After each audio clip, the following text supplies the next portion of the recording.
Since the dawn of time, humanity has built wonders, monuments that outlast empires, structures so precise they baffle even modern engineers, and artifacts that whisper of lost knowledge. Some of these creations defy easy explanation, leaving historians, scientists, and casual observers scratching their heads. Tonight, we step into that shadowy space between what's known and what's still mysterious. If you fall asleep to these stories, feel free to like and subscribe so you can find them again easily. And let me know where you're listening from tonight and what time it is for you. Take a moment to settle in.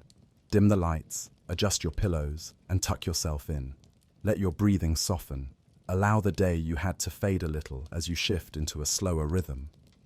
Close your eyes, or keep them open if you like. But imagine that we travel back, not to a dream, but to real history. Imagine standing on a dusty plain, under a hot sun, looking at a block of stone taller than a house, shaped with such unbelievable precision that it fits neatly with its neighbors like pieces of a giant jigsaw. Only there is no glue, no mortar, nothing to hold them together except sheer craftsmanship.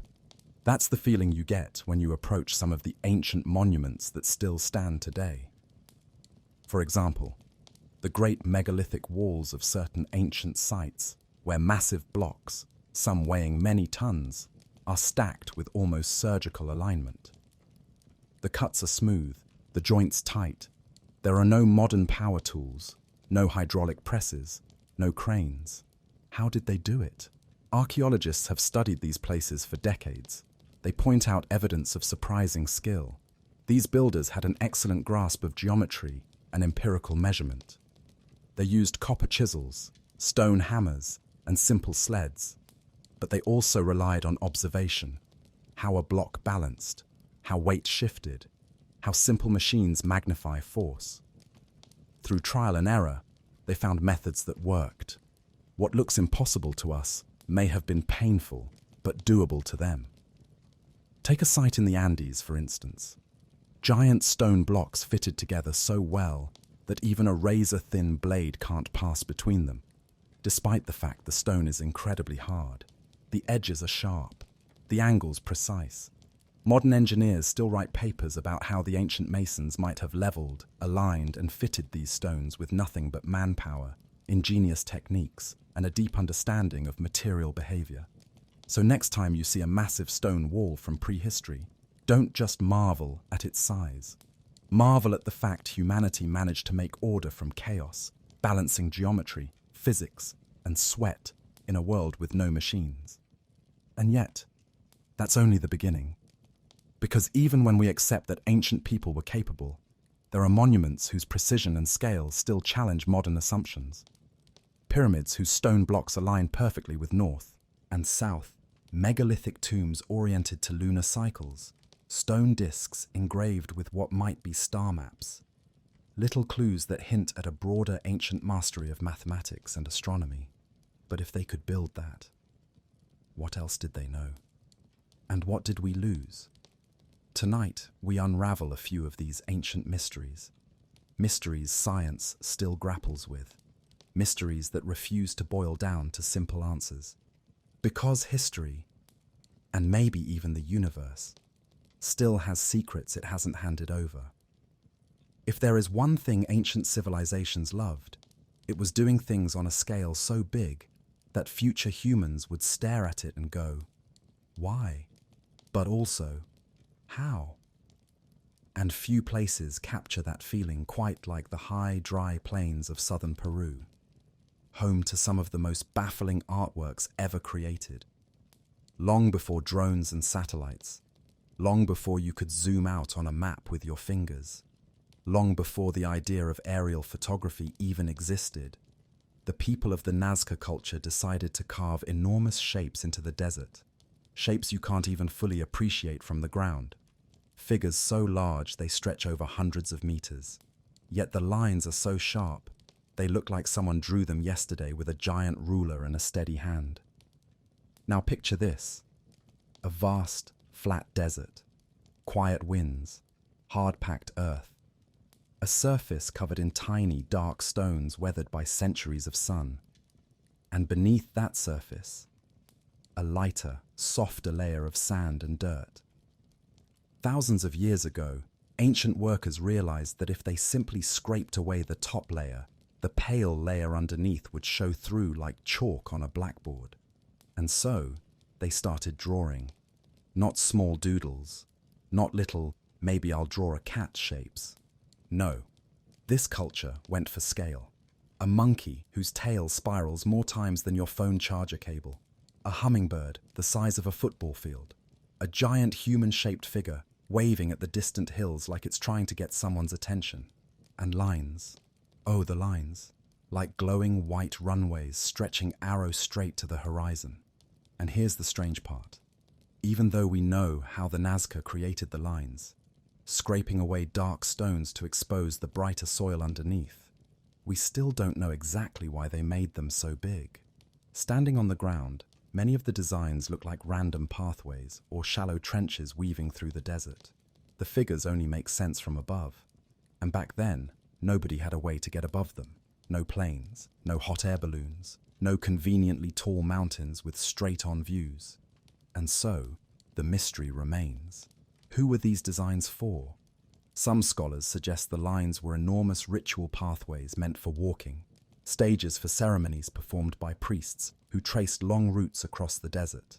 Others argue the drawings aligned with the stars or tracked seasonal water patterns, like a giant cosmic calendar carved into the earth. And some propose they were markers for underground aquifers, hinting at where water hid beneath the desert floor. And then, of course, there's the more creative explanation that pops up in every documentary ever made. Well, maybe they made them for visitors, from above. We won't go that far, but we can admit this. If you had never heard of the Nazca lines, and someone told you they were ancient landing strips or giant messages written to the sky, you'd probably squint and think, well, I can see why people wonder. What makes it even more impressive is that these lines have survived for almost 2,000 years, despite being exposed to the elements. No fences, no protective glass, just the desert, quietly holding them like a careful archivist. Partly, that's because it almost never rains there. The desert is so dry that wood left there for centuries doesn't rot. The ground is so stable that wind barely disturbs the surface stones. In some places, you could leave footprints and find them still visible months later. It's like the world decided this place should be a museum. The Nazca people, as far as we know, weren't trying to impress future archaeologists. They didn't think their designs would become internet famous or earn their own documentaries. They probably had spiritual, astronomical, or ritual reasons. Reasons tied deeply to their environment, their beliefs, and their survival. But as you walk across that silent plain in your imagination, you can almost feel the presence of the ancient people who shaped it, bending to move stones one by one, carefully tracing lines from points plotted by simple but clever geometry. No cranes, no GPS, no modern conveniences, just ropes, stakes, sight lines, and patient hands that knew exactly what they were doing. And then there's something else. These designs were not random. The lines are straight, unbelievably straight, stretching for kilometers without drifting. That alone is a feat. Even with tools today, aligning something that far perfectly is tricky. Yet these ancient workers managed it without metal instruments or precision optics. How? Well, they probably used simple but effective surveying tools, stretching ropes between anchored wooden stakes, aligning their sight across distant markers, and tracing long paths across flat land. Old-school engineering, the kind that looks too simple to be real until you remember humans have been brilliant far longer than we've been modern. And sometimes, when you look at those lines, you realize something comforting. Science doesn't know everything, and that's okay. Some mysteries stay mysteries because the people who made them never wrote down their reasoning. They didn't leave diaries, blueprints, or helpful little to-do lists like sweep stones, expose light sand, create giant monkey, make sure future humans are confused. So what we have left is the result. Something enormous, ancient, beautiful, and strangely peaceful. These lines remind us that even thousands of years ago, humans had a sense of order, of ritual, of connection to the world, and a desire to shape it into something meaningful, something that would last, something that would whisper across centuries. And maybe that's the heart of the mystery, not what they meant, but the fact they still speak to us at all. If the Nazca lines teach us anything, it's that ancient people liked doing things on a scale that makes modern folks stop mid-sip of coffee and mutter, "But why though?" But if you think carving giant animals into the desert is impressive, wait until you stand in front of gigantic boulders that ancient builders apparently decided were perfectly reasonable building materials. This brings us to a question scientists still wrestle with. How did ancient people move stones heavier than fully loaded airplanes, without wheels, cranes, or powered machines? Let's visit one example, not the only one, but one of the most jaw-dropping: the immense stones at the site of Sacsayhuaman in Peru. Imagine a colossal wall made of tightly fitted stone blocks, some weighing 100 tons or more. These stones are carved with curves and angles that interlock like a 3D puzzle. It looks like someone took a giant set of boulders, shaped them perfectly, and nudged them into place with the world's strongest fingertips. The seams are so precise you can't slip a piece of paper between them. And the stones, well, they're not small. They're the size of a small garage, or an emotionally stressed adult elephant. Now, the people who built Sacsayhuaman didn't have iron tools. They used harder stones to chip away at the softer ones. They didn't have horses or oxen for heavy hauling, and they were working at high altitude, on steep terrain, with slopes that make your legs complain just by looking at them. This leads to the big question: how do you move a 100-ton rock up a hill without modern machines? Archaeologists have ideas, of course. Logs may have been used as rollers, ropes made of woven plant fibers, teams of hundreds pulling and pushing, ramps carved into the hillside, a lot of yelling, probably a few people in the back pretending to push, but mostly supervising. These are probably correct, at least in principle. Humans are stubborn when it comes to moving large objects, but there's something about the sheer scale of the stones that still feels unbelievable. Picture it: dozens of workers rocking a huge boulder back and forth inch by inch, the scraping, the grunting, the dust kicking up around their feet. A foreman shouting encouragement while also pretending his math was right. Someone in the group definitely wondering if there wasn't a simpler way to build a wall, maybe something involving smaller stones, or perhaps clay, or better yet, no wall at all. But the ancient builders weren't interested in shortcuts. They had a vision. And what's even stranger is that these blocks aren't all neat squares. Some have 12 or more sides. The cuts are intricate, with slopes and bulges that match perfectly with adjacent stones. It's like they sculpted each rock to fit the next one precisely, then moved them into position with superhuman patience. And they didn't use mortar, not even the ancient equivalent of glue. Just shape, lift, place, and hope it fits. Modern engineers sometimes run simulations to see how much force would be needed to move such stones. The numbers usually end with some variation of a lot, or more than anyone here wants to volunteer for. Yet these structures still stand, surviving earthquakes that flattened modern buildings. In fact, their puzzle piece construction makes them incredibly stable. The stones lean just slightly inward, locking themselves in place like a giant interwoven puzzle. That alone feels like a mystery. How did they develop such an effective architectural method? How did they test it? Who woke up one morning, looked at a 30-foot boulder and said, "Yes, that one, let's start with that"? Some researchers argue the secret wasn't supernatural at all. The builders simply knew their landscape. They had generations of experience. They understood the physics of friction, leverage, and weight distribution from a lifetime of working in stone. And they passed this knowledge from craftsperson to apprentice, the way people pass down family recipes today. But there's also something poetic in imagining a long-lost engineering genius walking among his workers, tapping stones, checking the angles, nodding with satisfaction, as a perfect joint clicks into place. And that's just one place. The moving stone mystery pops up all over the world. At Baalbek in Lebanon, ancient builders somehow transported stones weighing up to 800 tons. On Easter Island, giant statues were walked upright across the island. Researchers have tried it with ropes and manpower, and yes, it's possible, though probably accompanied by a lot of shouting and sore muscles.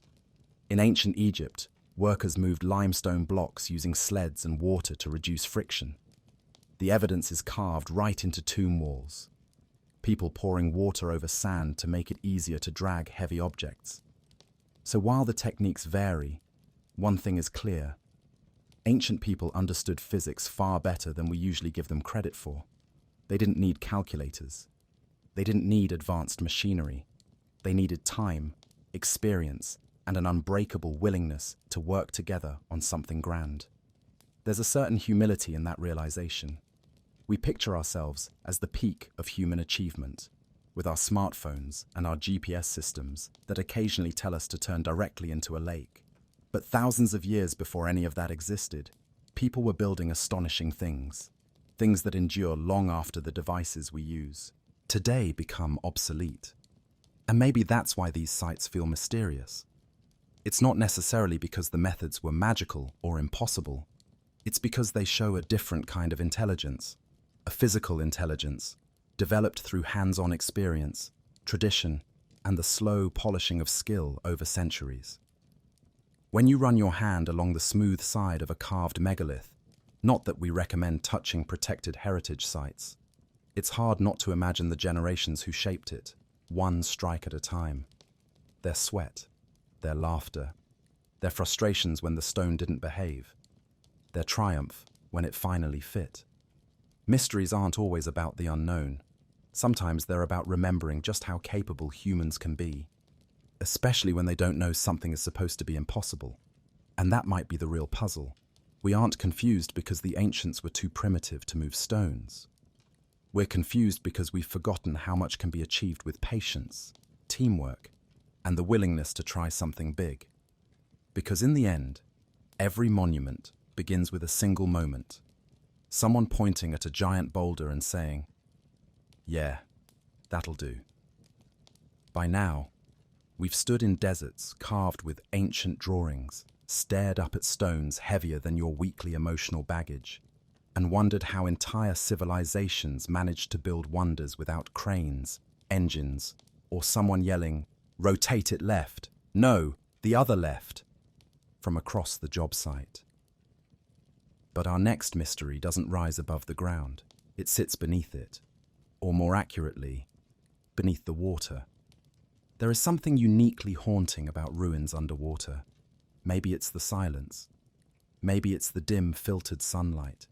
Or maybe it's the strange sensation that you're looking at a place that shouldn't be where it is, like walking into your kitchen and finding your fridge in the middle of your yard. One of the most debated examples lies just off the coast of Japan, near the island of Yonaguni. In 1986, a local diver exploring the seabed stumbled across something that didn't look like a normal pile of rocks. It looked deliberate, like steps, platforms, terraces, sharp corners, shapes that made the diver stop mid-swim and think, "Okay, that's not a fish." When images of the site were published, the world split into two groups: people who insisted it was a lost civilization, geologists who sighed loudly and said, "That's just erosion, please calm down." And to be fair, both sides had good reasons. If you look at Yonaguni from above, or in clear water, the whole thing resembles a giant submerged stone monument. A kind of underwater ziggurat with long, flat terraces, tidy-looking steps, and right angles that appear too sharp to be accidental. You can see huge blocks that look like they've been carved and placed, even roads and pathways depending on who you ask, all descending, deeper into the blue. If a tour guide were particularly bold, they could probably point dramatically and say, "Behold, the Atlantean suburb district." And if you were 10 meters underwater, you'd probably nod because it's hard to argue while holding your breath. On the other side, geologists look at that same formation and go, "Well, it's sandstone. Sandstone breaks in straight lines sometimes. Erosion can do this." Then they shrug, as if nature casually building a perfectly shaped underwater temple is something it does before breakfast. The truth likely sits somewhere in between. While sandstone can fracture neatly, the scale, symmetry, and arrangement of these shapes are unusual. Some sections of Yonaguni look eerily like staircases. Others resemble huge stone plazas. There are even circular structures that appear intentionally shaped. But before we jump into conspiracy theories about forgotten empires or civilizations that vanished into the sea, we should consider this. Sometimes nature really does create things that look human-made. Basalt columns form hexagonal patterns so precise they resemble perfectly tiled floors. Ice can shape itself into rippled designs that look like alien fingerprints. Even water flowing over rock for thousands of years can carve steps that appear evenly spaced. Still, Yonaguni has an energy to it, a presence, something that makes divers and archaeologists alike pause and think, could this be more than erosion? Part of the argument hinges on whether the site was ever above sea level. If the structure was once dry land before rising waters submerged it, then it could indeed be a human creation, built during an earlier phase of human settlement, before sea levels rose dramatically at the end of the last ice age. During that time, coastlines all around the world were very different. Entire regions that are underwater today were once home to early humans. So it's not impossible that a settlement, or even a ritual site, existed on land that is now beneath the waves. But even if Yonaguni turns out to be entirely natural, the fascination it sparks says something about us as a species. We want to find ancient cities. We want to uncover forgotten worlds. There's something thrilling about the idea that beneath the ocean's surface lies a whole chapter of human history waiting to be rediscovered. Of course, Yonaguni isn't the only underwater mystery. There are submerged structures off the coasts of India, Greece, and the Caribbean that have fueled debates for decades. Some are likely remnants of ancient settlements swallowed slowly by rising seas. Others might be natural rock formations that just happen to look suspiciously architectural. What makes these underwater mysteries powerful is the same thing that makes all ancient puzzles compelling. They invite us to wonder. Think about it. If you were an early human living thousands of years ago, the sea would have been both your friend and your enemy. It provided food, travel routes, and resources, but it also swallowed land, shifted coastlines, and hid dangers beneath the waves. When sea levels rose, it erased homes, paths, and entire landscapes. And the sea still hides things. In fact, it hides most things. More than 90% of the ocean floor remains unexplored, meaning we know more about the surface of Mars than what lies beneath our own waves. So it isn't hard to imagine that somewhere, deep underwater, untouched by divers or submersibles, are remnants of human life that have been forgotten. Wooden posts long rotted away, but stone foundations still sitting quietly in the dark. Tools lost, walls collapsed, stories erased. This is why Yonaguni pulls so many people in, not because it's definitely a lost city, but because it could be. Because mystery thrives in places where we can't easily go.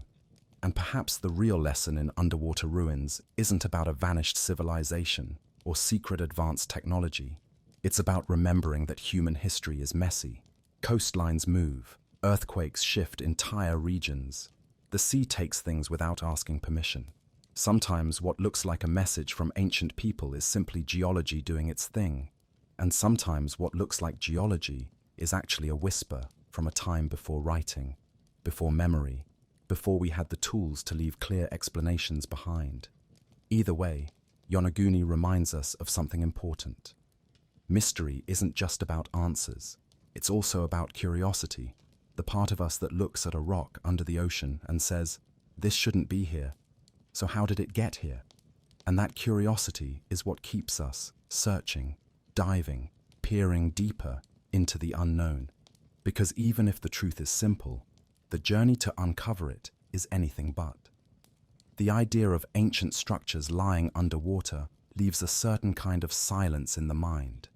Not the quiet that comes from lack of sound, but the quiet that comes from imagining generations of people living, building, celebrating, and then watching their world slowly disappear under rising tides. After exploring those submerged formations and the whisper of civilizations possibly lost to the sea, it's only natural to wonder what else ancient people might have created. What small inventions tucked away in the dust or buried in forgotten rooms could hold clues to knowledge we didn't think existed yet. And that brings us far from the open ocean and into the dry heat of ancient Mesopotamia, where archaeologists uncovered something so small and unassuming that it didn't look like a mystery at all. Just a clay jar, about the size of a mug. Nothing decorated, nothing dramatic. The sort of thing that might have held grain or oil or someone's misplaced lunch. But when they opened it, they didn't find grain or oil. Inside was a roll of thin copper. Inside the copper was an iron rod. The pieces didn't touch, carefully separated, as if someone was trying to prevent a reaction. And the top, it still held traces of bitumen, ancient tar used as a sealant, a tight seal. The copper and iron were arranged so neatly, so purposefully, that you could almost imagine the artisan assembling it with careful fingers. The shape, the spacing, the sealed top all hinted at a design, not a mistake. When modern scientists poured an acidic liquid into a reconstruction of the jar, something like vinegar or lemon juice, the combination of metals produced a small but measurable electric charge, enough to make a spark, enough to tingle, enough that the discovery caused one archaeologist to raise the jar toward the light and wonder, what exactly were these people doing? Unlike massive temples or long lines carved into the desert, this was subtle, quiet, something designed to fit into both hands. And yet, it held the potential to produce electricity long before electricity was supposed to exist. The find was eventually nicknamed the Baghdad Battery, though that label comes with its own complications. No one knows what the original makers called it, if they even named it at all. But the construction is unmistakable. Copper, iron, acidic liquid, sealed container. It's the classic structure of a primitive battery. So what was it used for? It's tempting to imagine ancient lamps flickering with electric glow, or workshops where artisans connected strange devices to jars with humming currents. But no evidence of ancient wires, light bulbs, or electric machines has ever been found nearby. Nothing else in the region suggests the existence of a broader electrical system. And yet the jar works.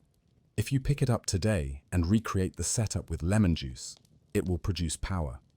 One of the leading theories is that these ancient jars were used for electroplating. This is a process where a thin layer of metal, such as gold, is deposited onto another metal using a small electrical charge.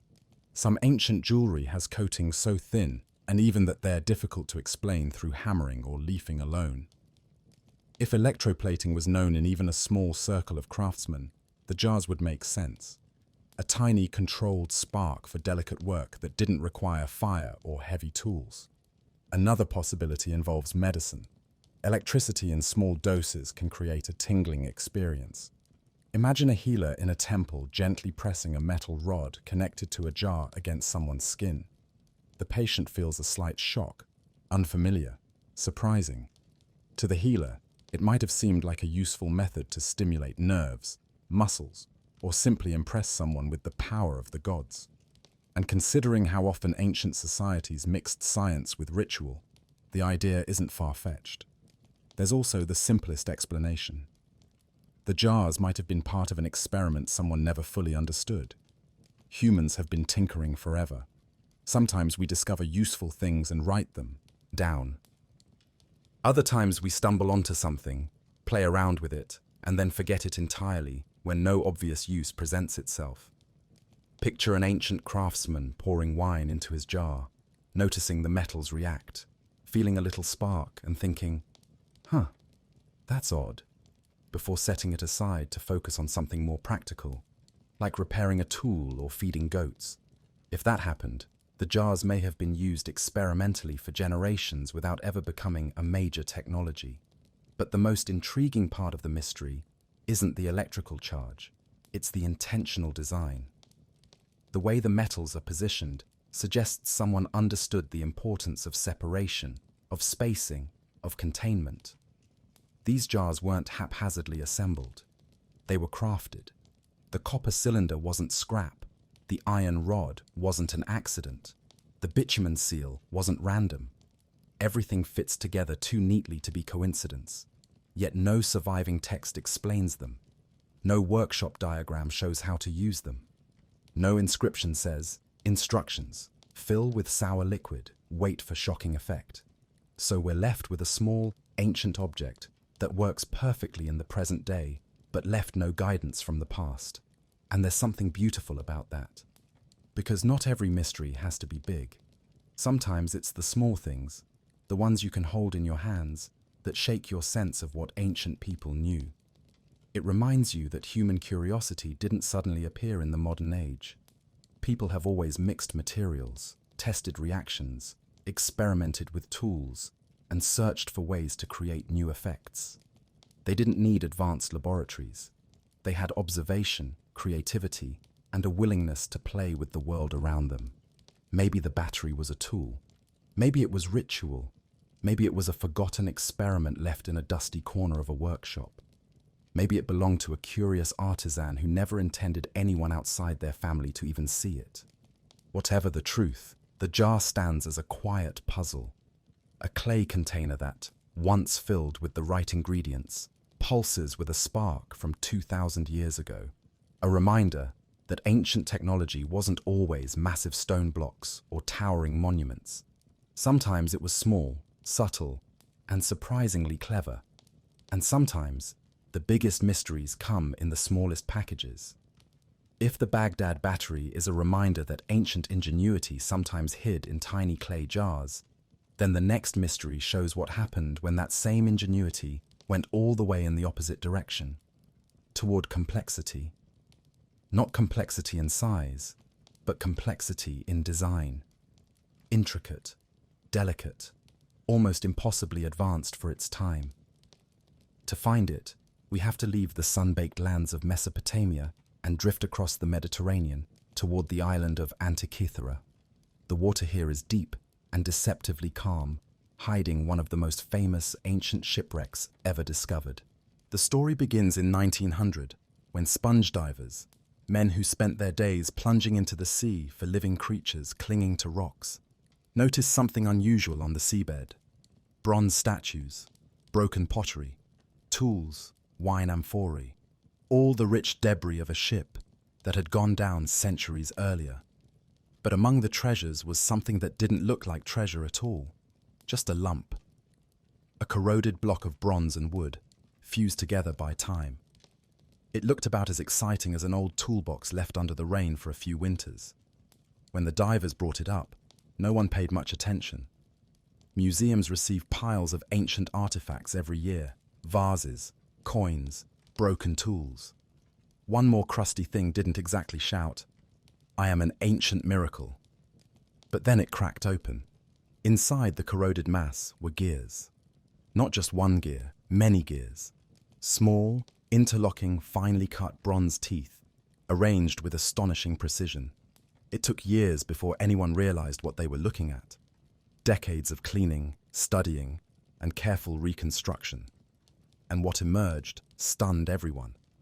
A device with over 30 bronze gears, rotating dials, astronomical markers, and inscriptions explaining its functions. A machine capable of predicting eclipses, tracking planetary cycles, modeling the movement of the sun and moon, and even marking the dates of athletic games.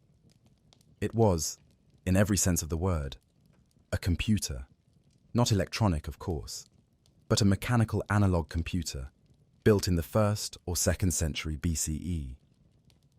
Today, it's called the Antikythera mechanism, and it's one of the most extraordinary objects from the ancient world. Its gears are cut so precisely that modern watchmakers studying it nod in appreciation. The teeth fit smoothly. The arrangements of gears are mathematically sound. The whole device fits in a wooden box about the size of a thick textbook. And here's the amazing part. No other device like it has ever been found from that era. None. Not even fragments, not even diagrams. It appears in the historical record like a flare, bright, impossible, and alone. That is part of what makes it such a mystery. If a civilization invents something advanced, we expect to see practice versions, prototype versions, upgraded versions, something suggesting a progression. But the Antikythera mechanism stands isolated, as if someone jumped a few centuries ahead, built a masterpiece, and then the instruction manual vanished. Whoever made it understood astronomy, mathematics, metallurgy, fine engineering, and gear ratios that wouldn't be reinvented until medieval clockmakers began refining their craft. Some have suggested it was influenced by the work of Hipparchus, a brilliant Greek astronomer known for his precise calculations of celestial movement. Others think it might have been created in the tradition of Archimedes, who famously designed complex mechanical devices, including early planetaria. But what it actually did is arguably more impressive. Picture the device in someone's hands 2,000 years ago. They turn a knob on the side. As the gears rotate, tiny pointers move across engraved dials. One dial shows the position of the sun in the zodiac. Another tracks the phases of the moon. Another predicts eclipses using a cycle known today as the Saros. It wasn't just a calendar. It was a portable model of the heavens. A machine you could carry on a ship, take to a lecture, or use in a workshop to demonstrate how the cosmos moved. A tool for scholars, teachers, navigators, or priests, whoever needed to understand the rhythm of the sky. And it raises questions. Why hasn't another been found? Was it too expensive to make? Was it a rare luxury item, like a custom-built masterpiece only the wealthy elite could afford? Or did dozens like it rot away over time, dissolving into dirt and sea before anyone could recover them? Even more curious, how many people understood how to use it? Some ancient inscriptions on the mechanism appear to be instructions, small descriptions of what a dial did or how a pointer should align. That means it wasn't purely decorative. It was meant to be read, used, studied. Imagine the ancient scholar placing it on a table, turning the hand crank slowly, watching the moon's phases rotate. He might have smiled, proud of the calculation. Maybe he demonstrated it to students, who gasped when the eclipse pointer lined up exactly on the correct date. But then, at some point, the device ended up on a ship. Why? Was it being transported as a gift? Was it on its way to a wealthy patron? Was the ship carrying treasures from a looted city? Or was it simply traveling with someone who prized it deeply, someone who couldn't bear to leave it behind?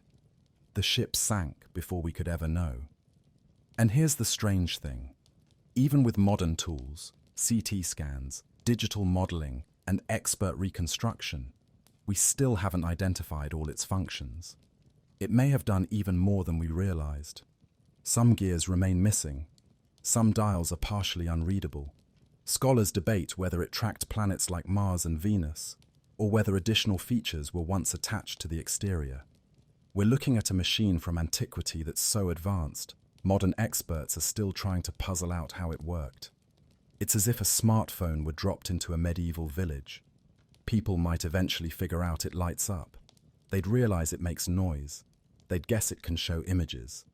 But the deeper functions, the processors, circuits, data storage, would remain a mystery. The Antikythera mechanism is our ancient smartphone, a device so far ahead of its time that it feels misplaced. And like so many ancient mysteries, it leaves us with a simple, humbling reminder.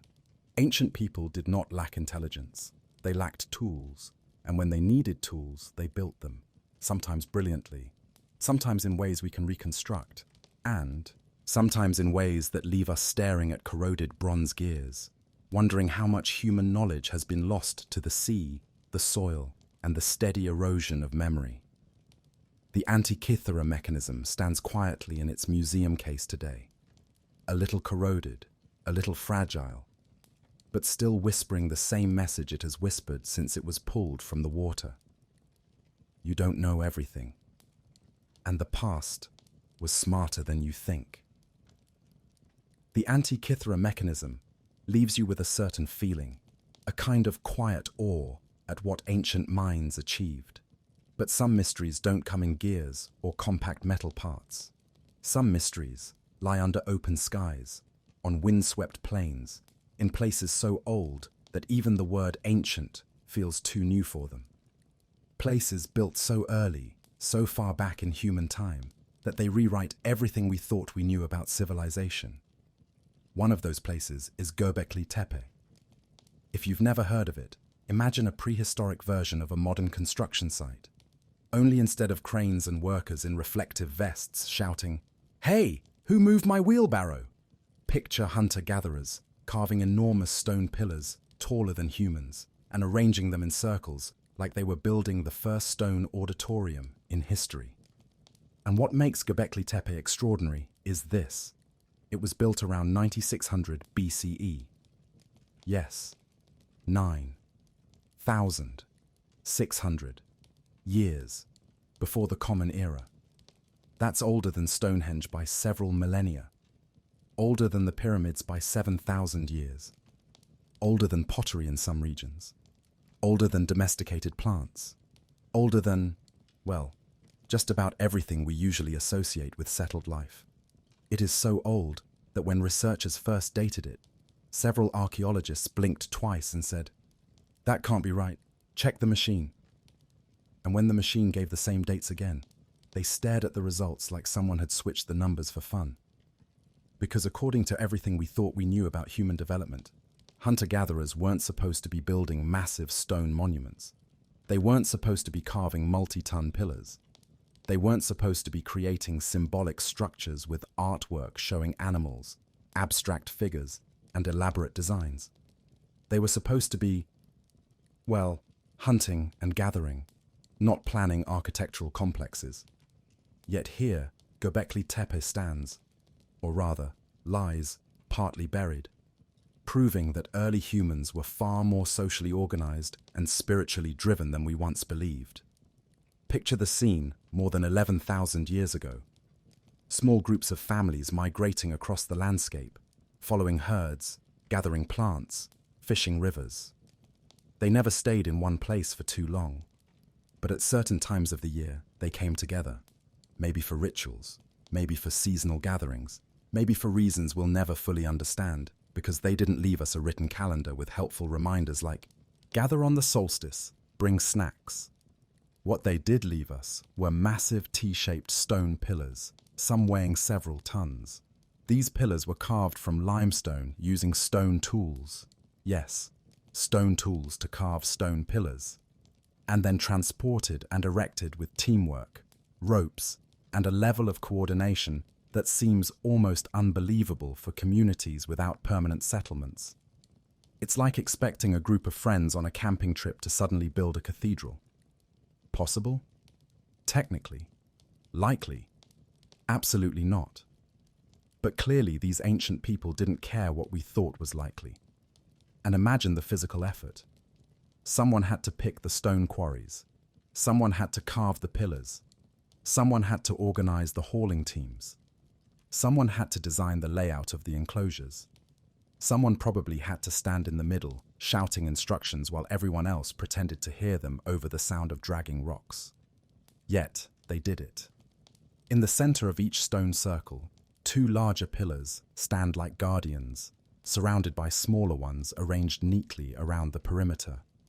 Many of these pillars are decorated with intricate carvings: foxes, boars, snakes, birds, lions, abstract symbols.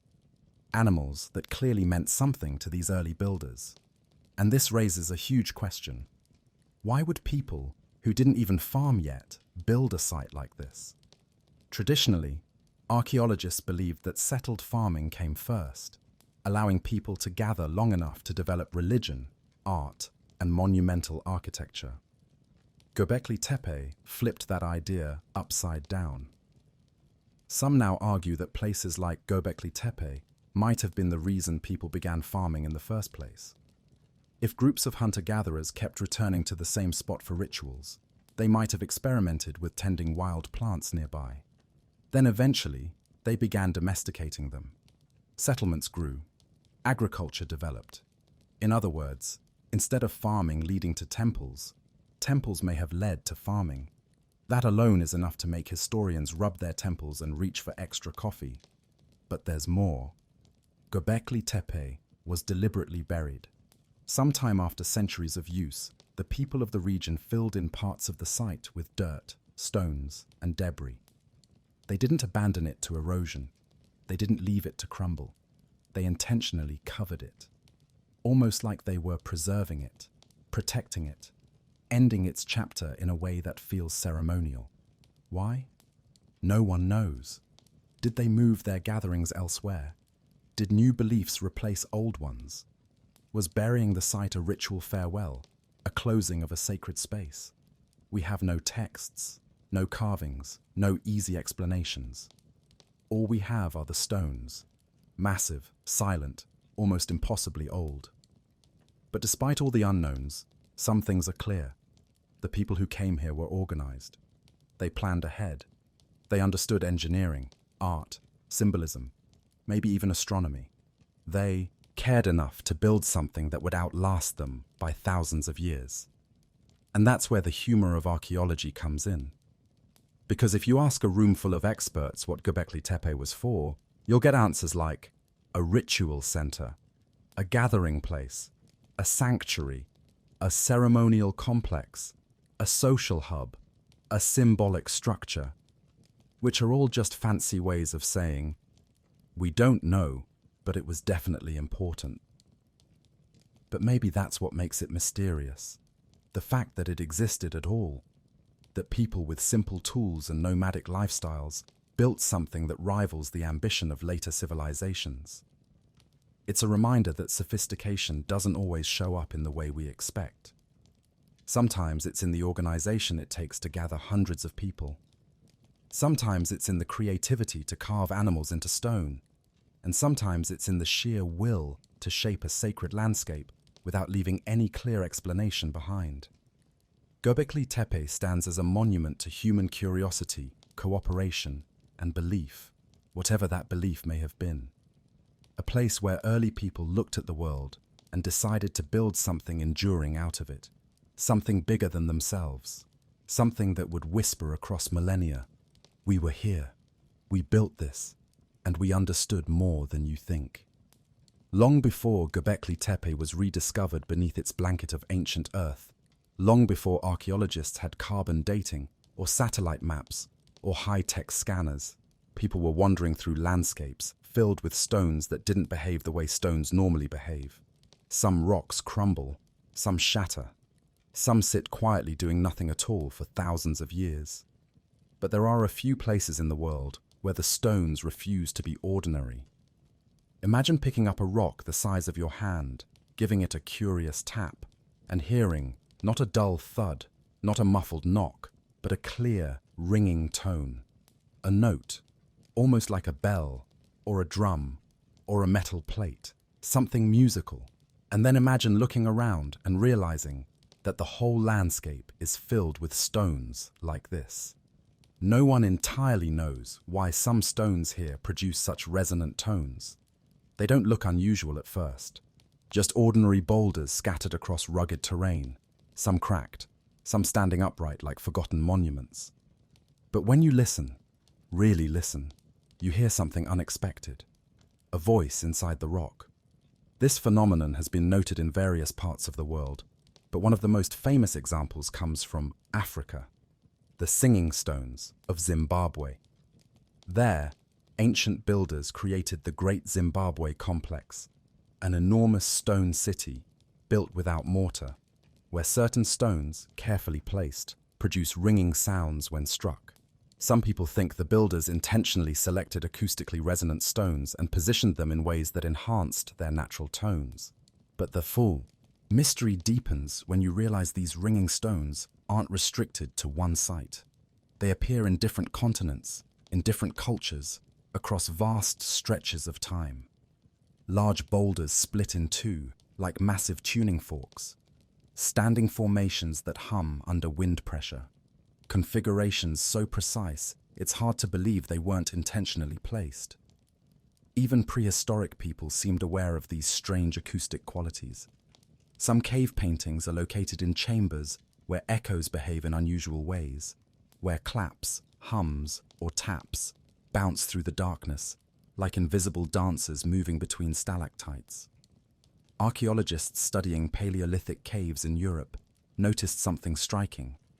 Many of the painted animals lie in areas of the cave where the sound reverberates most dramatically.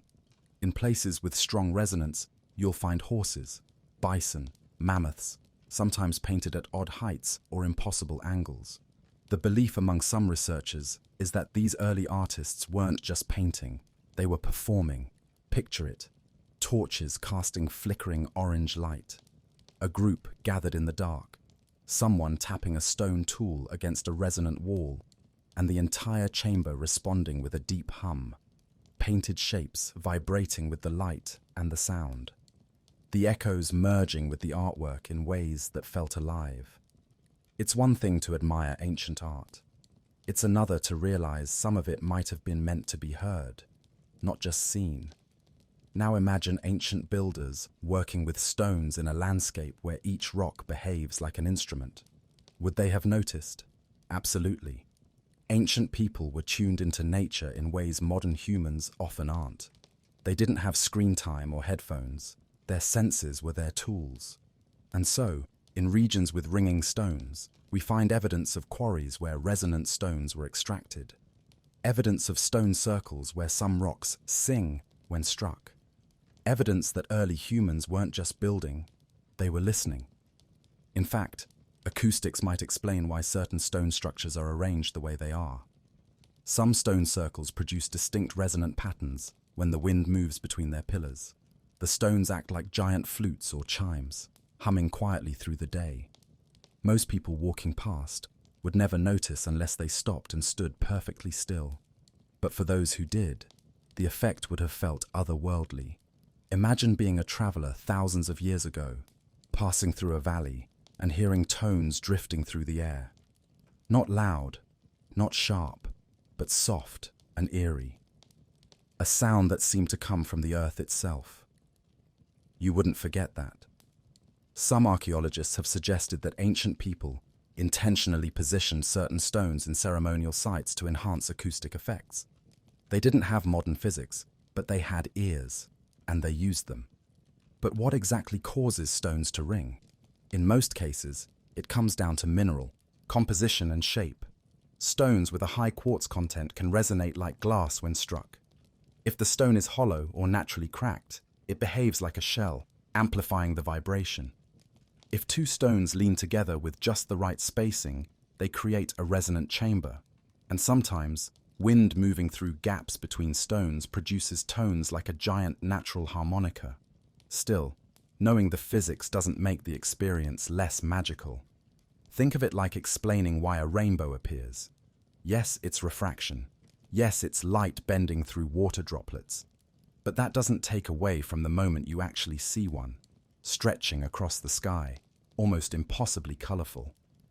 The same goes for the ringing stones. And for ancient people, who saw spirits in waterfalls and gods in storms, a stone that could speak must have felt sacred. Some cultures believed the stones were the voices of ancestors. Others thought they were messages from gods. Others used them in rituals, tapping them during ceremonies, listening to the echoes bounce into the distance. In some sites, archaeologists found stones deliberately shaped into drums, literally stone drums. Designs carved into their surfaces suggest they were struck as part of rituals or celebrations. Imagine the deep, thunderous sound of stone echoing through a valley, rolling like distant storms. It's not difficult to picture communities gathering around firelight, using the stones as instruments while dancing or chanting. Music didn't start with stringed instruments or flutes. It started with rhythm, with striking things, with listening to how the world responded. And sometimes, the world responded with unexpected songs. Modern visitors who strike these stones often smile afterward, not because the sound is especially beautiful, but because it's surprising. Hearing a clear bell-like tone from a rock feels wrong and right at the same time. A secret you didn't know stones could keep.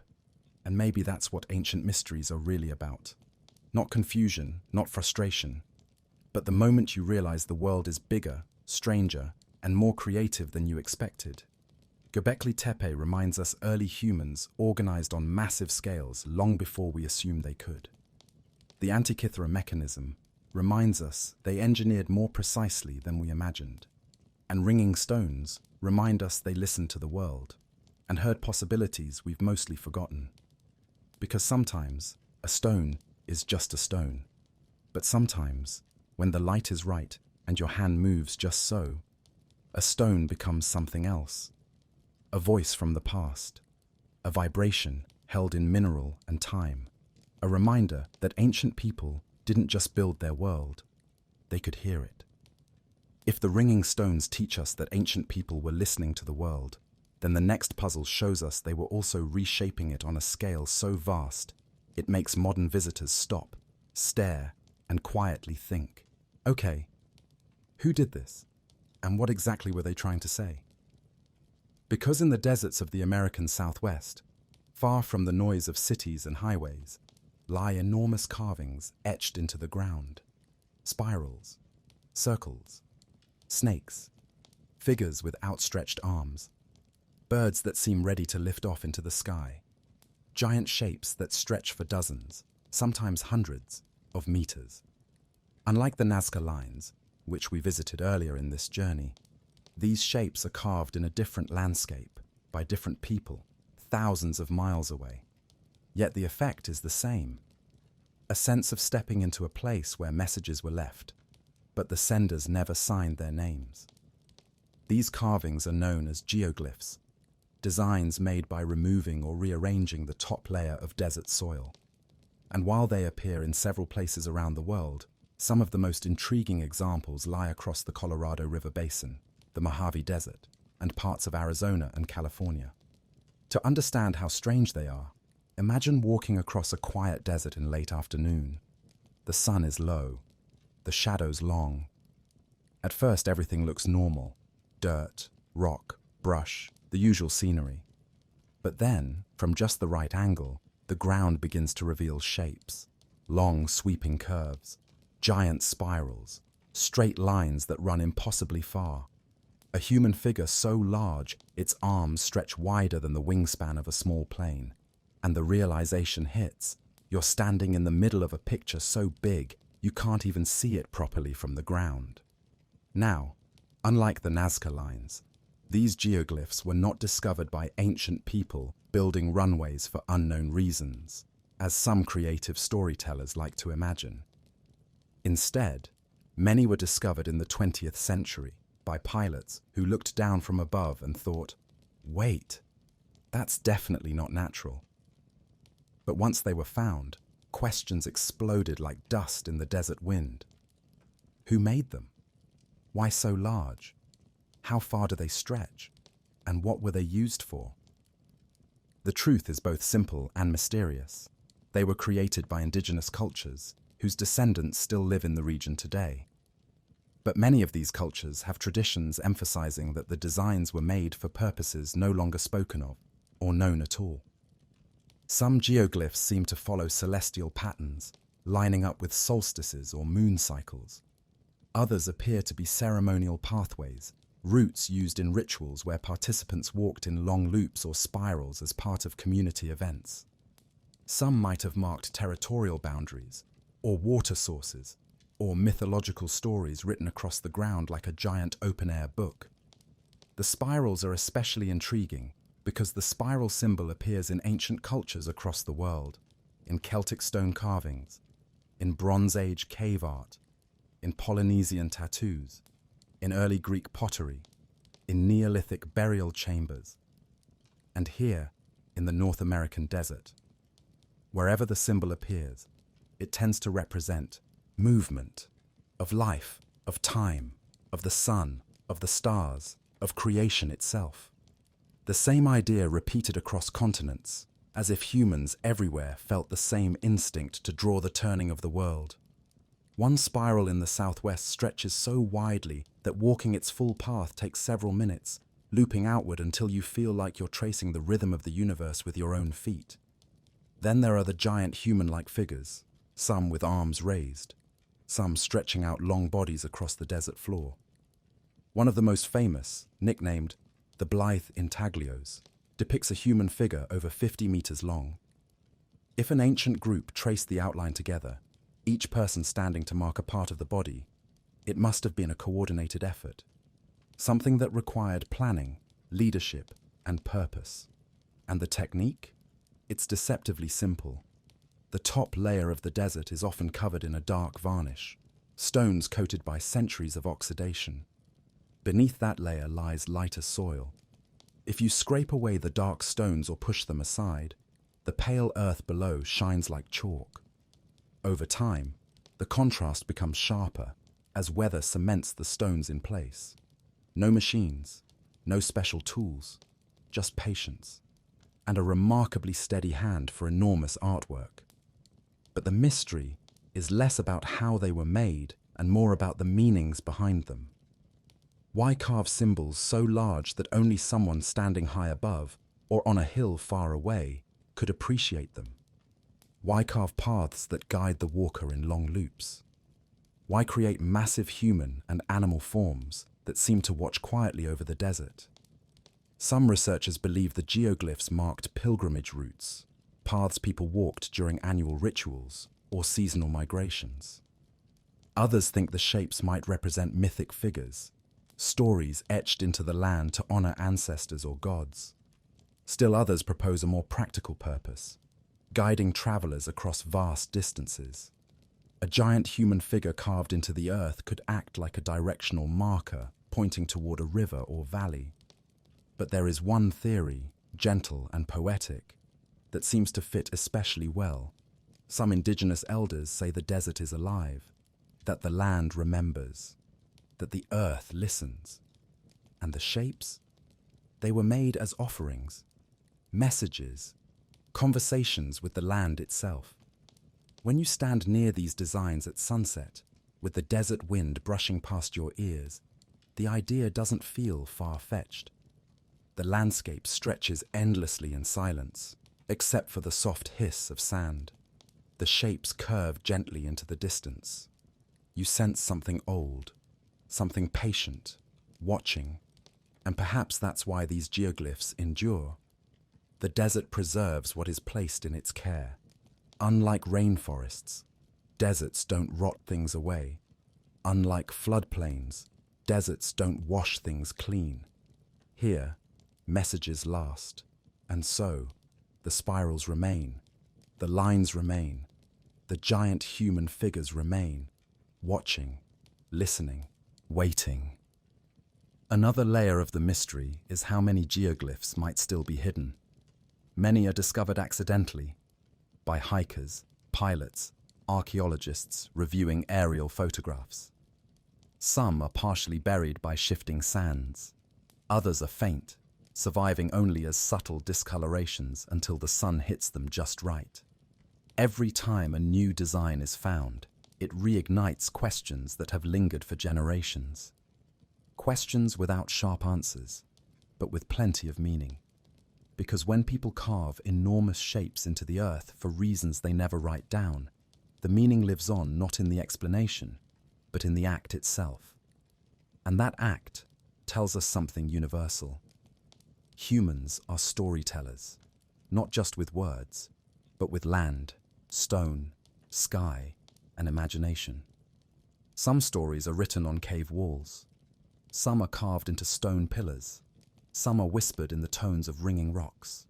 And some, like these desert spirals, are written into the earth so boldly that time itself steps aside to let them remain. Mysteries like these remind us that creativity didn't begin with modern art galleries. It began with people walking out into the world and shaping it, sometimes delicately, sometimes dramatically, always with intention. And whether the meaning was mythic, practical, ceremonial, or all of the above, the message from the past still rises from the desert floor. We made this. We walked these paths. We carved our stories so the world would remember. Walk long enough through deserts carved with spirals, and eventually, your imagination begins to settle. You start to think you've gotten used to unusual ancient landscapes, You've seen geoglyphs the size of football fields, stones that ring like bronze bells, and a prehistoric temple complex older than written history. Surely nothing else could challenge expectations quite the same way. And then you stand before a wall so precisely constructed, so oddly shaped, so confidently massive, that your mind goes blank for a moment. Not because it's tall, not because it's beautifully made, but because the stones don't make sense. This brings us to one of archaeology's most stubborn puzzles: polygonal masonry. Those strange, tightly fitted walls found in parts of Peru, Greece, Italy, Egypt, and a few other places scattered like breadcrumbs across continents. If you've never seen polygonal masonry, imagine building a wall using puzzle pieces, except the puzzle pieces all weigh several tons, and none of them are actually shaped like puzzle pieces. They're shaped like irregular, many-sided boulders. One might have 5 sides, another 8, another 11, all different, each carved so carefully that they slide together as if sculpted by someone who refused to accept the idea that stones should have normal shapes. No mortar, no filler, just flawless joints. The seams are so thin you could run your finger along them without catching a nail. Some blocks curve at the edges. Some bulge out or angle inward. Some interlock so deeply that removing one could cause an entire corner of the wall to shift, like an ancient game of Jenga played at geological scale. But here's the strange part. We don't know who exactly taught people to build like this, or why it appears in such scattered places. Take the walls at Sacsayhuaman in Peru, mentioned earlier in our journey. Those stones are famously enormous, but there are other examples, smaller, subtler, that show the same style. Stones that fit together like a tightly laced boot. Some researchers believe the Inca carved them. Others think the technique predates the Inca by centuries, maybe even by earlier cultures whose identities have long since faded. Then look across the world to Greece. At Mycenae, walls built with many-sided blocks show the same irregular but perfect fit, like something from another architectural tradition copied, barely, into a new form. Then hop to Italy. Certain ancient sites there show polygonal walls so precise that later Romans built their own stonework nearby, using rectangular blocks, as if they had simply given up on trying to replicate whatever technique those earlier builders used. And this is where the mystery deepens. When someone repeats a technique across generations, we expect to see the evolution of that technique. Early crude attempts, later refinements, transitional styles. But in some places with polygonal masonry, the highest level of craftsmanship appears suddenly. No warm-up period, no early prototypes, just perfect execution from the start. As if someone showed up, said, "Here's how you do it," and the builders just nodded and got to work. But what makes this type of stonework truly puzzling is not only how it was done, but why. Why go to such incredible effort to cut stones into complex shapes? Why not just carve rectangles like so many other ancient cultures? Theories are everywhere. Earthquake resistance. Some archaeologists believe the many-sided blocks provided stability against seismic activity. And indeed, many of these walls remain standing in earthquake-prone regions where later structures crumbled. Prestige. Maybe the difficulty of the technique was part of its symbolic value. Look what we can build, the walls might say. And look how precisely we can shape stone. Cultural tradition. Techniques often spread culturally. Perhaps a master builder taught the method to several groups over generations. Artistic expression. Maybe shaping irregular blocks was simply the style of the era, like choosing curved architecture over straight lines. And then there's the most whimsical idea. Ancient puzzle enthusiasts. Not likely, of course. But sometimes when you look at these walls, it's hard not to imagine a builder stepping back proudly and thinking, try fitting that together. The real challenge is that these walls don't come with instructions. No ancient manual explaining the technique. No surviving workshops full of tools. No inscriptions saying, Step 1, good luck. We're left to reverse engineer skills from silent rocks. Modern stonemasons studying the walls sometimes shake their heads. Yes, The blocks could be shaped with hammerstones. Yes, they could be polished by repeated abrasion. Yes, teams of workers could coordinate to position them. Nothing is impossible. But the precision, the seamless surfaces, the invisible seams, the sheer persistence required is what baffles. Because if you mess up even one angle on a multi-sided stone, you must fix the others. And if you fix the others, you risk ruining the fit with its neighbors. Every change cascades. It's kind of like editing one sentence in a 300-page essay written in permanent ink. And yet, whoever built these walls managed it. Repeatedly. Some stones show subtle scorch-like textures, as if heat was applied at certain stages. Some show tiny tool marks. Others are so smooth they feel artificially finished. Even more intriguing, in some regions, the style appears for a time and then vanishes completely. Later cultures didn't continue it. They didn't adapt it. They didn't simplify it. They ignored it entirely, building with rectangles or rough blocks instead. Almost like the knowledge either wasn't widely shared or was considered too specialized, or belonged to a specific class of craftsmen that disappeared. This happens more often in history than you might think. Techniques get lost. Methods become secrets. Nations fall and take their crafts with them. A generation misplaces a skill, and suddenly it no longer exists. But polygonal masonry feels different because it wasn't just a skilled craft. It was a monumental effort, a commitment, an investment of time and labor that suggests the builders valued something more than stability or aesthetics. Standing before one of these walls in person, you feel that difference. You see the confidence in the stones, the careful placement, the way the blocks lean inward, like the entire structure is holding its breath. And maybe that's the answer, not a technical one, but a human one. Ancient people built these walls because they believed the world wasn't just a place to live, it was a place to shape. A place where devotion could be carved into stone, where belief could be expressed in architecture, where precision itself held meaning. A world where building something difficult was worth doing simply because it endured. And these walls do endure. Long after earthquakes, long after empires, long after the people who shaped them. Their mystery isn't only about how they were made, though that alone is impressive. It's also about the fact that we're still trying to match their craftsmanship. Not because the technique is impossible, but because the dedication is. Maybe that's why polygonal masonry feels like a message. Not a carved statement, not a written inscription, just a silent architectural whisper left in stone. We knew what we were doing. We worked with precision. We understood the earth, and we shaped it with purpose. After spending time among walls assembled like ancient geological jigsaw puzzles, you might think you've seen the full extent of stone-based mysteries. But no, you turn a corner in the archaeological world, metaphorically speaking, and suddenly there they are. Perfectly rounded stones, scattered across Costa Rica's jungle floor like a giant's forgotten marbles. They're called the Diki spheres, and they range from small enough to hold in your palm to so large you'd need a forklift and 3 good friends to move them. Some weigh several tons. Some are almost flawless spheres, so precisely shaped that if you rolled one down a hill, it would go in a perfectly straight line and ruin several archaeologists' afternoons.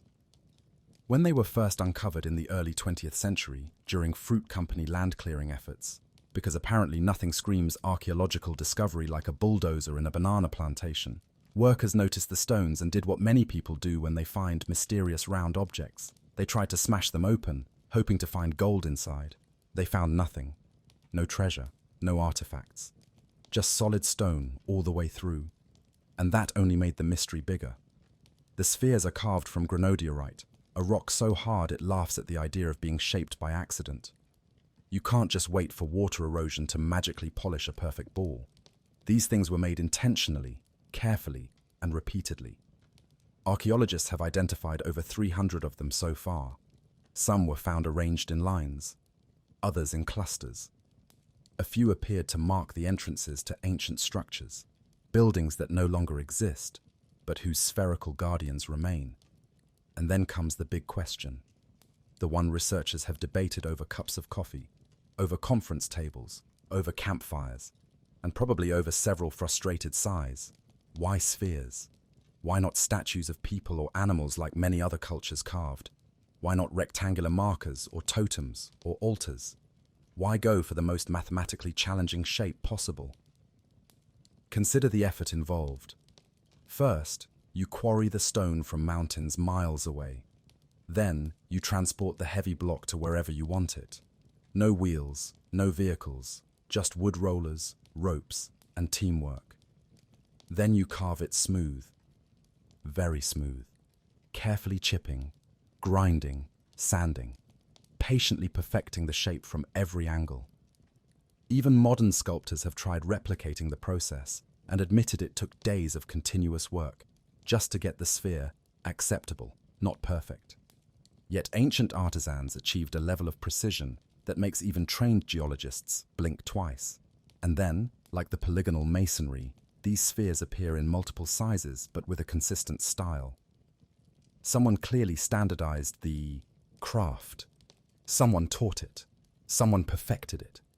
But what was the point? One theory proposes they symbolized power. A row of massive stone spheres outside a chief's house would absolutely send a message. Something along the lines of, "Look upon these perfectly shaped rocks and tremble at the amount of free time we invested." Another theory says they represented celestial bodies, planets, stars, cycles of the cosmos. Perhaps the spheres were arranged to track astronomical events the way stone circles or calendar structures did in other cultures. Some researchers notice patterns in their placements and propose they were parts of alignments used in ceremonies. Others see them as markers of territory or social hierarchy, a portable symbol of authority, well, as portable as a 6-ton ball of granite can be. Archaeologists also discovered groups of spheres lined up with precision, forming geometric patterns, triangles, squares, straight lines stretching across fields. It's tempting to imagine an ancient surveyor stepping back and adjusting one sphere half an inch to the left to get the alignment exactly right. And sometimes the simplest explanations feel most human. Perhaps the spheres represented unity or wholeness. The idea of the circle as a symbol appears in countless cultures. Cycles of time, cycles of life, perfection, balance. Maybe these spheres expressed beliefs too subtle or sacred to carve into stone inscriptions. Or maybe the creators wanted something beautiful, something difficult, something that showed devotion through craft. Because there's another layer to their mystery. When the Spanish arrived in the region, the tradition of making stone spheres had already vanished. Entirely. No ongoing craft. No shrinking versions. No fading echoes. The knowledge seemed to have stopped abruptly, as if the people who kept this tradition simply chose not to continue it, or lost the elite artisans capable of it. Loss of knowledge is not uncommon in human history, but the disappearance of such a distinctive and large-scale tradition raises eyebrows, especially when so many spheres remain. And then there's the wildest coincidence. Spheres like these, giant stone balls, appear in a few other places around the world too. Mexico, Bosnia, New Zealand, Egypt, even remote Pacific islands. Not identical but eerily similar in concept. Did these cultures independently invent the same idea? Is there something universal about carving a sphere? Maybe. Or maybe spheres just have a kind of irresistible charm for any civilization with enough time and tools. Humans see circles everywhere.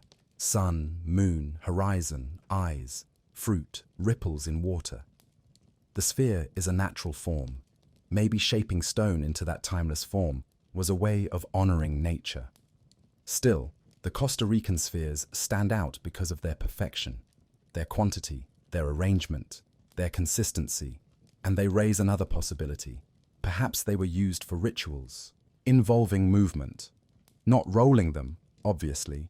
You wouldn't want to chase a 6-ton boulder downhill, but placing them in ceremonial patterns and rearranging them seasonally, marking the passage of time, guiding community gatherings.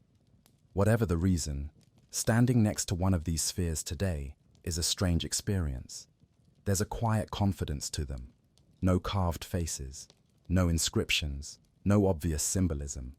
Just a silent, perfect shape that seems to say, I'm here for a reason, even if you don't know it. And maybe that's what makes these ancient mysteries so compelling. Göbekli Tepe showed us ancient people work together on a scale we underestimated. The Nazca lines showed us they shaped landscapes into symbols. The Antikythera mechanism showed us they understood mechanical logic centuries earlier than we thought. Polygonal masonry showed us they mastered stone precision we rarely attempt today. And the stone spheres of Costa Rica? They remind us that humans don't just invent tools or monuments. They invent meaning. Sometimes meaning that lasts. Sometimes meaning that vanishes. But either way, the spheres remain. Patient. Unchanging. Testaments to a culture that believed some ideas were worth carving into the hardest stone they could find. No treasure inside. No instructions. Just a quiet puzzle left in the jungle. A message from people who shaped the world in ways we're still trying to understand. If mysterious stone spheres leave you with a sense of quiet bewilderment, the next ancient puzzle replaces quiet with watery and bewilderment with, wait, is that a staircase under the ocean? Because off the coast of Yonaguni, the southernmost inhabited island of Japan, lies one of the most hotly debated and visually striking archaeological enigmas in the world, the Yonaguni Monument. An enormous, geometric-looking formation sitting just below the waves, as if an ancient city decided to take a permanent vacation underwater. Divers first discovered it in the 1980s, and their initial reaction was somewhere between excitement, confusion, and the universal underwater expression for, what am I looking at? To picture it, imagine descending into clear blue water, feeling the pressure settle around your ears, the sound of your own breathing humming through the regulator. Then you see it.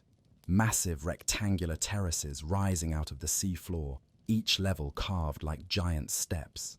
Sharp edges, flat platforms, straight lines so clean you'd swear someone designed them with a ruler the size of a ship. Some parts look like perfect right angles. Others resemble stone corridors. A few sections look uncannily like an amphitheater or the foundations of a building. And in almost every direction, the same thing. Shapes that appear structured, deliberate, architectural. But here's the ongoing debate, one that sparks lively discussions among archaeologists, geologists, divers, and anyone who has ever seen a rock that happened to look like a face. Is the Yonaguni Monument man-made? Or is it just a natural rock formation that happens to look suspiciously architectural? The answer so far? No one knows for sure, and both possibilities are fascinating. On one side of the argument, geologists point out that Yonaguni lies in an area with layers of sandstone that naturally fracture into geometric blocks. In other words, nature is fully capable of making straight edges, flat surfaces, and perfectly angled steps without human help.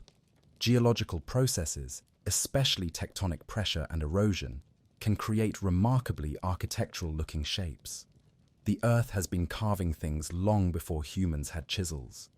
But on the other side of the argument, some researchers argue that while the general shape may be natural, there are signs of enhancement, cuts that look too precise, surfaces that seem flattened beyond erosion, and patterns that give the impression of intentional design. And once you see the monument from certain angles, you understand why the debate refuses to end. From above, one section resembles a stepped pyramid. Another looks like a wide road. There's even an area some call the stage, with a platform that looks ready for an ancient performance, though any applause would be thoroughly muffled by seawater. One of the most famous features is a long horizontal deck that stretches dramatically before dropping off into a deep blue abyss. Standing, or rather floating, beside it, divers often describe a strange sensation. The structure feels too orderly, too sculpted, as if nature accidentally wandered into an architecture class and got carried away. And then there are the carvings, or the alleged carvings. Some divers claim to see symbols etched into the rock. Others insist those marks are just natural cracks. Some see faces. Others see erosion patterns. It becomes a kind of geological Rorschach test. What you perceive often depends on what you're expecting to find. If the formation really is man-made, or even partially modified, things get extremely interesting because the structure is currently underwater, way underwater, far below what would have been sea level during much of human history. For the monument to have been built by ancient people, the sea levels would need to have been dramatically lower. And indeed, during the last ice age, sea levels worldwide were lower. But the structure would still need to be older than many known civilizations in East Asia, possibly older than the pyramids of Egypt. That timeline would rewrite entire chapters of early human activity in the region, which, as you can imagine, makes archaeologists want to triple-check every measurement, every sample, every angle. Geologists, meanwhile, remind everyone that rocks like these exist on dry land too, some in Japan itself. They can form without human chisels and without ancient architects. So even if the site resembles a city, resemblance doesn't equal engineering. But here's the thing. The Yonaguni monument doesn't feel like just another rock formation. Even if it is natural, it has an unnerving ability to look intentional. Those broad steps, those terraces, those dramatic drops. It's like nature decided to cosplay as a lost civilization. There's also the fact that nearby islands contain megalithic structures, stone circles, carved formations, and ancient sites that show advanced organization. The region's history is rich. Cultures lived here long before written records, long before maps, long before the idea of documenting construction projects with before and after drawings. Maybe those early peoples shaped parts of the monument when the sea level was lower. Maybe the structure was part natural, part carved, like many ancient temples built into hillsides. Or maybe it really is just a beautifully eroded formation that coincidentally checks every box on the "this looks too good to be natural" list. Either way, swimmers and divers who visit the site describe the same feeling, a blend of peace and awe. Descending into that blue world and seeing the massive stone terraces rise before you is enough to make anyone feel small, not insignificant, just small in the same way you feel standing before a mountain or a canyon or the night sky.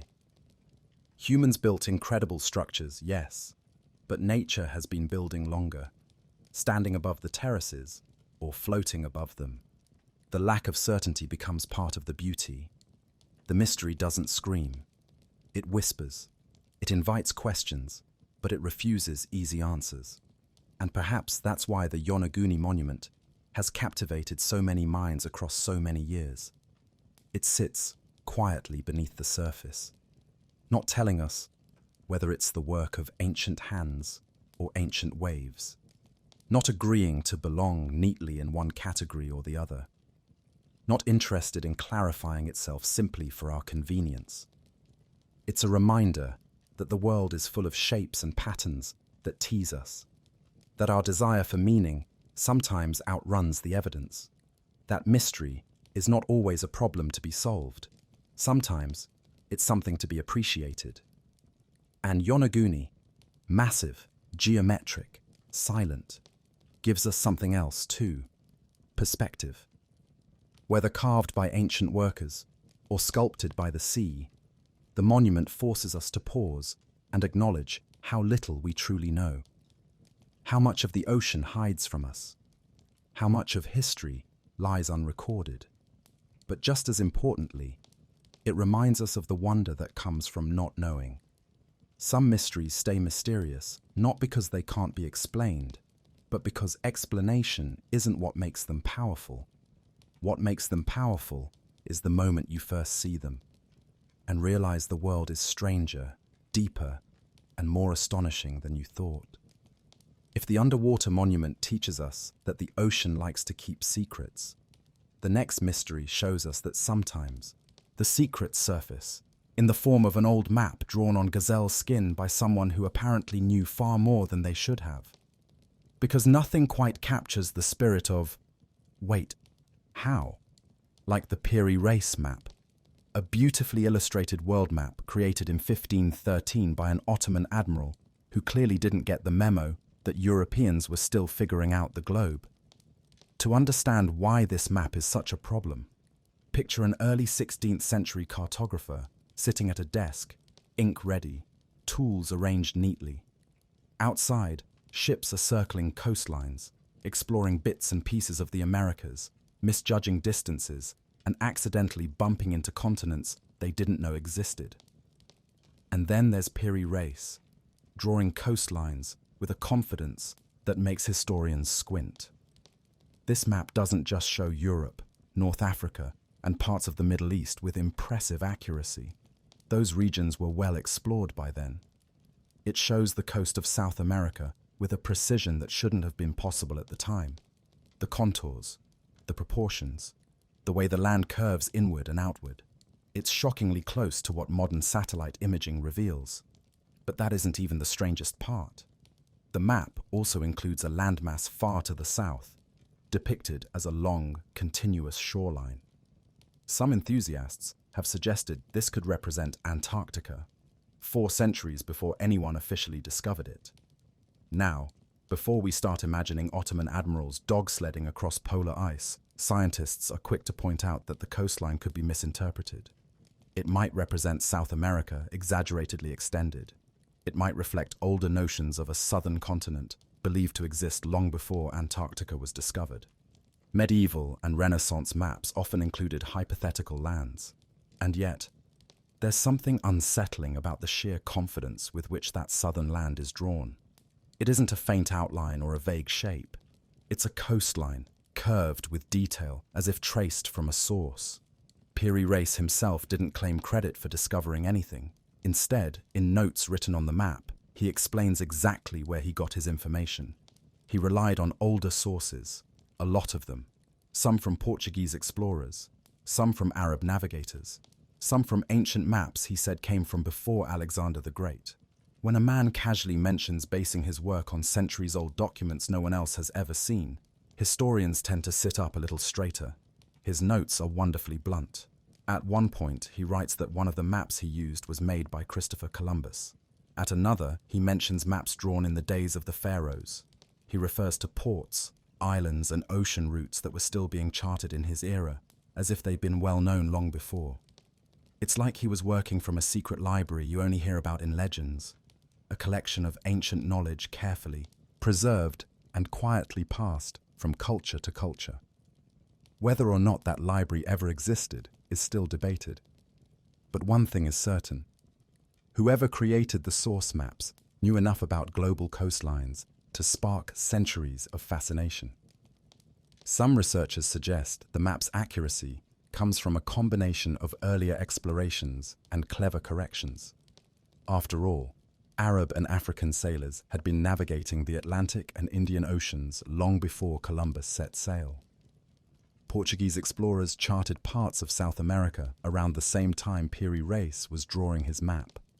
So perhaps he simply combined everything he could find into one exceptional document.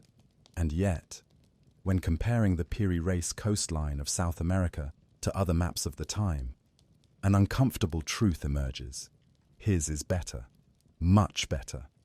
While most 16th century maps distort the distances, warp the continents, and leave enormous blank spaces labelled, "Here there be dragons," Piri Reis's work seems almost modern by comparison. Some historians shrug, saying he was simply very talented and very resourceful. Others argue that he must have had access to older maps created by cultures that were more advanced at navigation than we assume. And this begs a larger question. How much ancient knowledge have we lost? Think of the Library of Alexandria, centuries of writing, compiled from cultures across the ancient world, gone in a series of fires. Entire civilizations whose written records vanished. Empires that rose, documented their brilliance, and collapsed, leaving only fragments behind. If someone in the ancient world mapped parts of South America, or the edges of Antarctica, or even just collected coastal travelers' reports over centuries, we wouldn't necessarily know. Knowledge is fragile. It can be erased by time. politics, war, or simply by lack of preservation. But maps are different. They compress knowledge into lines and shapes. A coastline drawn by someone who sailed it can survive long after the language describing the journey disappears. And so the Piri Reis map feels less like a single document and more like a doorway into a missing chapter of history. But even if the southern land isn't Antarctica, and even if the accuracy is partly coincidence, the map holds another mystery, one more subtle than coastlines. A small note written near the edge describes a region in South America and mentions animals not known to live there. Another note describes the ocean currents with surprising precision. Another mentions that the map's creators measured distances as the birds fly, implying some form of long-distance triangulation. Some scholars think these notes hint at a tradition of navigation older than the ones we typically credit. Sailors who tracked wind patterns and currents before compasses became common. Explorers who mapped islands by sky, by stars, by careful observation, and passed that knowledge orally instead of writing it down. What makes the Piri Reis map even more compelling is the fact that only a piece of it survives, about a third. The rest has been lost to time. The surviving fragment alone is enough to stir controversy. Imagine what the entire map once contained. Maybe the missing sections held explanations. Maybe they held other coastlines, long before Europeans reached them. Or maybe they held nothing unusual at all. But that's the nature of ancient mysteries. The missing pieces often matter as much as the surviving ones. Standing before the map today, safely preserved under controlled conditions, you can't help but feel a bit of the wonder that early researchers must have felt. The colors, the calligraphy, the precision. It all feels like an object that shouldn't exist the way it does. At the time, it does. And yet, it does. A surviving echo of forgotten knowledge, a glimpse of something bigger, a reminder that history is not a straight line, but a patchwork, stitched together from fragments, guesses, discoveries, and moments of brilliance. Somewhere in those lost sources Piri Reis mentioned, perhaps there were ancient sailors who charted more of the world than we realize. Perhaps there were scholars whose names have vanished, but whose work survives as faint outlines under newer ink. The map offers no answers, just the same silent invitation shared by all the great ancient mysteries. Look closer, there's more than you think. If the Piri Reis map is a whisper from the past, hinting at knowledge we lost, then the next mystery is the opposite. Knowledge we can see, hold, photograph, admire, but still cannot read. Not a single word.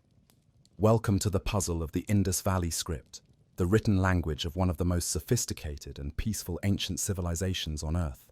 One that left behind thousands of inscriptions and not one readable sentence.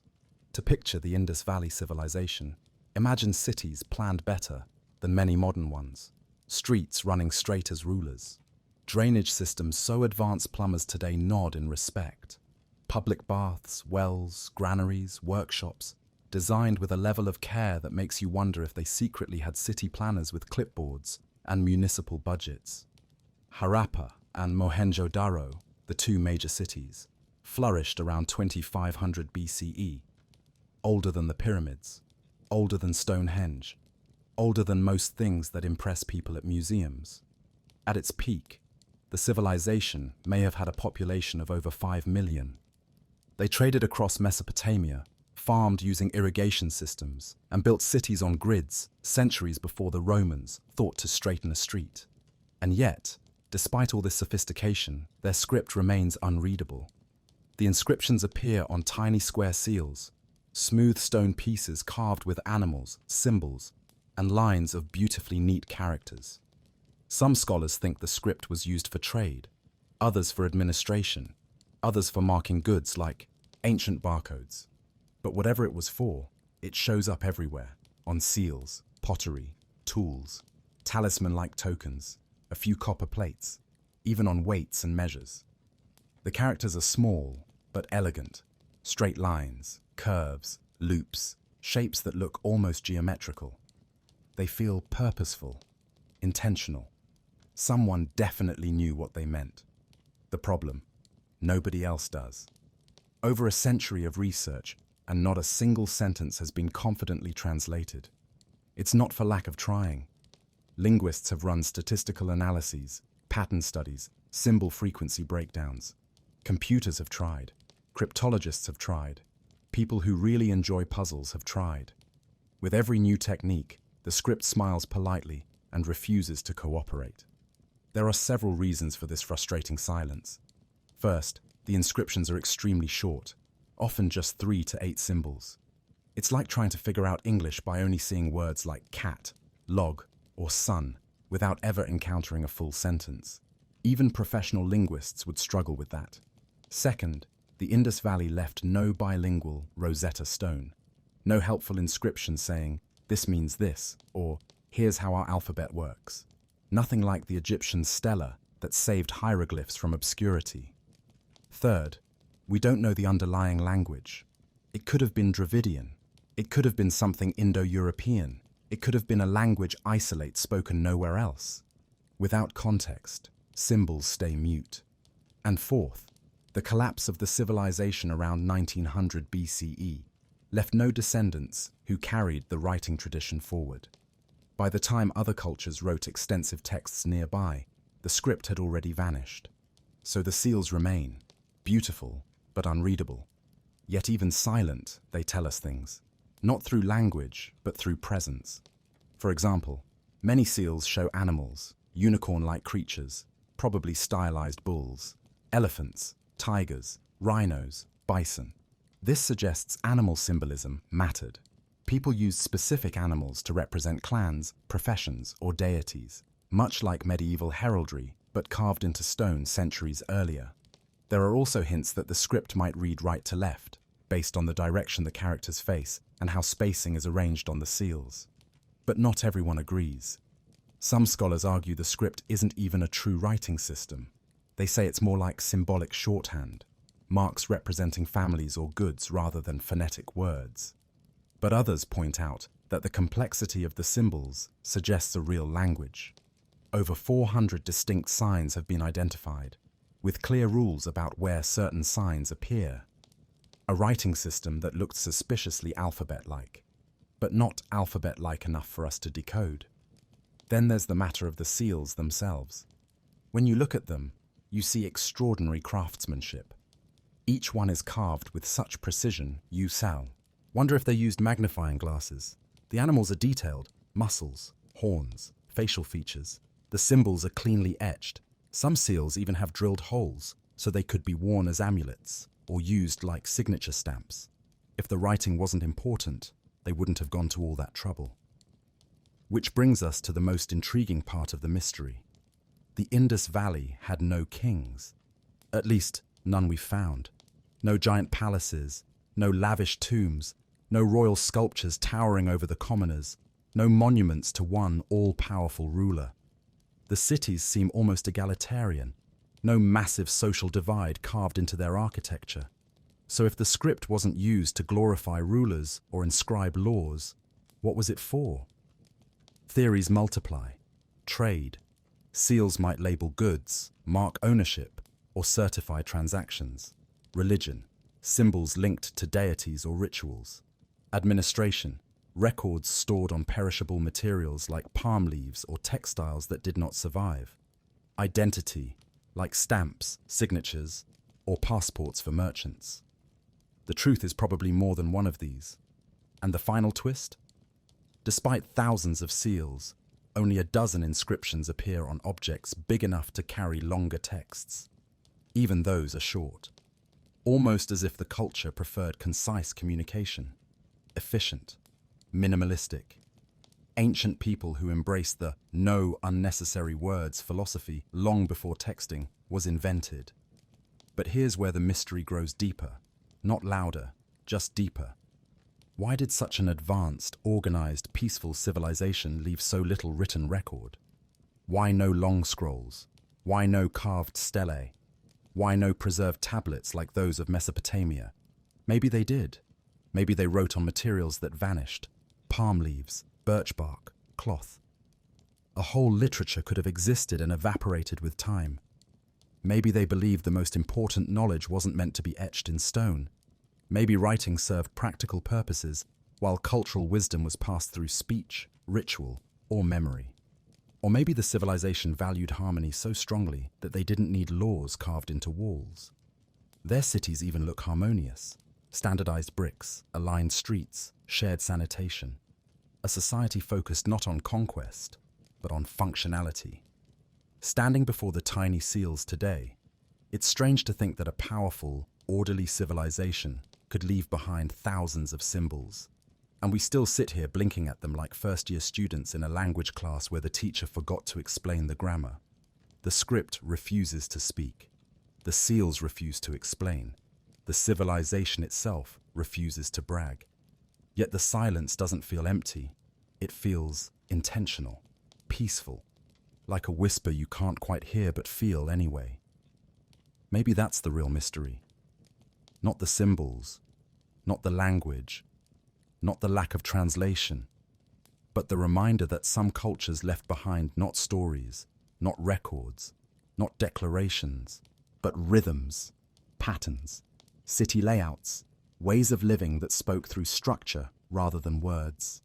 A lesson preserved in brick and seal. You can build a great civilization without shouting. You can shape the world without conquering it. You can leave a legacy that endures even when your language does not. And so the script remains where it always has. Quiet, beautiful, patient. A puzzle waiting for the day someone understands its voice. Or maybe never meant to be understood at all. Some mysteries hide in deserts, carved into the ground like titanic doodles. Some hide underwater, shaped by forces we're still arguing about. Some hide in libraries as maps drawn too early, or in tiny stone seals filled with symbols that refuse to speak. But some of the strangest ancient puzzles aren't grand monuments or forgotten scripts. They're small objects buried in unexpected places. Things that don't belong where they were found, don't match the technology of their time, and make archaeologists rub their temples a little harder than usual. These artifacts are sometimes called out-of-place objects, a gentle phrase that really means, this shouldn't be here, and yet, here it is. Now, before we go any further, it's important to set one thing straight. The world is full of misidentified items, accidental oddities, and overexcited headlines claiming ancient civilizations used Wi-Fi, laser levels, or Bluetooth hammers. Most of those claims fall apart when examined closely, but a few objects, just a handful, defy such easy dismissal. They aren't evidence of forgotten super technologies or hidden ancient empires, but they are evidence that history is messier, more surprising, and more inventive than we sometimes assume. Take, for example, a set of small stone tools found in places where early humans weren't supposed to be yet. Tools showing craftsmanship that suggests people arrived earlier than textbooks once claimed. Not miracles, not anomalies, just proof that human migration was more complex. People traveled sooner, adapted faster, explored farther. Then there's the famous Baghdad battery, a small ceramic jar with a copper cylinder inside and an iron rod. Does it prove ancient people were charging smartphones? Obviously not. But could it have been used for electroplating small objects with thin layers of metal? Quite possibly. Or it might have been a simple storage container that only looks electrical. The debate continues, but either possibility tells us something valuable. Ancient people experimented more than we give them credit for. Another curious object is the Roman dodecahedron, a 12-sided hollow shape with round knobs on the corners and holes of varying sizes on each face. Over 100 of them have been found. No one knows their purpose.